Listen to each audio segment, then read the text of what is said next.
మావాడు వస్తుంది తొందర సార్. పేరు Ravi Ravi Ravi. Age 25. Area area area area area అంటే ఏరియా కాదు, ఏరియా పేరు ఏ పేరు రాయండి లాయర్, ఏరియా పేరు రాయండి.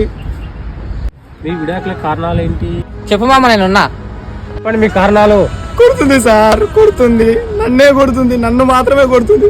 రోజుకు 3 పూటలు తింటుంది, 6 పూటలు కొడుతుంది సార్. నన్ను ఇంటి మీద కెచ్చి కొడుతుంది, ఇంటి కింద కొడుతుంది, బయటికి వెళ్తే కొడుతుంది, డ్యూటీకి వెళ్తే కొడుతుంది, లేట్ కోసం కొడుతుంది సార్. వద్దు సార్, నాకు ఆమె వద్దు. ఇప్పుడే క్లిప్ ఇయ్యండి సార్, అడగండి సార్. వీని కూడా వద్దు సార్, నాకు వద్దు సార్ ఆమె. ఈ మాత్రం కారణాలు సరిపో, ఇంకా చెప్పు. నువ్వు వచ్చి 10 నిమిషాలు అయితే ఇంకా చెప్పు తొందరగా. 10 నిమిషాలా?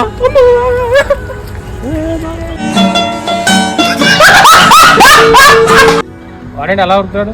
వాడికి షాప్ పంపించిందని 5 నిమిషాలు అని చెప్పి వచ్చిండు. నువ్వు 10 నిమిషాలు అన్నా మళ్ళీ పోతే మళ్ళీ కొడుతుంది వాడిని. 5 నిమిషాలు లేట్ అయిందని. వాళ్ళ వైఫ్ నువ్వని చెప్పొచ్చు కదా. నేనా ఒకసారి చెప్తాం, డోర్ ఇద్దరు కలిపి కొట్టింది సార్.